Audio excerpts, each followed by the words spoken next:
8 வயசு 7 வயசு 10 வயசு 12 வயசு 15 வயசு 6 வயசு இந்த ஏஜுக்குள்ளே தான் இருக்கும். ஏன்னா இந்த ஐக்யூ பவரே இப்போ தான் உங்களுக்கு 12 வயசு வரைக்கும் ஐக்யூ பவர் வேலை செய்யும். அதனால் நீங்கள் நம்பர் 20ன்னு செஞ்சுட்டு ஒரு பிளாஸ்டிக்கிலோ இல்லையோ வினைல் அந்த ஒரு மெட்டீரியல் இருக்கும் செஞ்சு குழந்தைக்கு பாக்கெட்டில் வைங்க. நீங்கள் சொன்ன மாதிரி ஷர்ட்டில் கூட அது எம்ப்ராய்டரி மாதிரி பண்ணி கூட வச்சுக்கலாம் பர்மனெண்ட்டாக. ஏன்னா வீட்டில் அது ரெகுலராக தானே போட போகுது, அதை கூட செய்யலாம். அது வேலை செய்யும், அந்த நம்பர் வேலை செய்யும், கவலைப்படாதீங்க. என்ன அந்த சுகருக்கு டக்குன்னு 15 நாளில் போயிடுச்சு, நான் இது எப்படி சொல்ல மாட்டேன். இது ஏன்னா இது க்யூர் பண்ணுறது ரொம்ப டஃப்பான ஒரு சேலஞ்சிங்கான விஷயம்.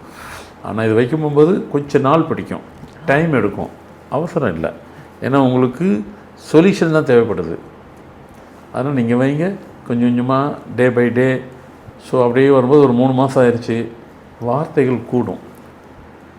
ஏன்னா அந்த குழந்தைங்களால் பேச முடியாது, சொல்கிறது புரியும், ஆனால் பதில் ரிப்பீட் பண்ண தெரியாது. அவங்களால இது இப்போ அந்த கிராஸ்பிங் பவர்லாம் இருக்காது. இப்போ கொஞ்சம் கொஞ்சமாக இன்க்ரீஸ் ஆகும், மொத்தத்தில் க்யூர் ஆயிரும். கொஞ்சம் டைம் எடுத்துக்கும், நீங்கள் உடனே அவசரப்பட்டுறாதீங்க, ஆனால் கண்டிப்பாக நடக்கும்.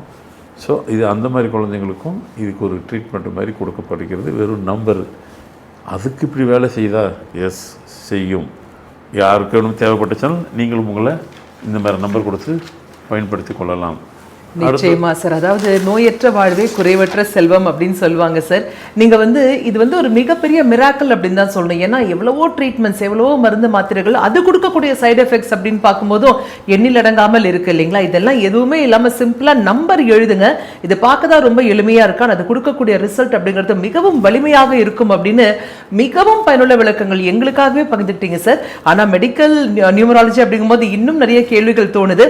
அடுத்தபடியாக பாத்தீங்கன்னாக்க கேன்சர் இருக்கு, நிறைய விஷயங்கள் இருக்கு இல்லைங்களா. மனிதனை ஆட்டி படைக்கக்கூடிய நோய்கள் அப்படிங்கிறது ஒரு மிகப்பெரிய லிஸ்ட். இதற்கும் நீங்க எங்களுக்காகவே ரெமடியா இருக்கக்கூடிய அந்த மேஜிக்கல் மிராக்கிள் நம்பர்ஸை கொடுக்கணும் சார்.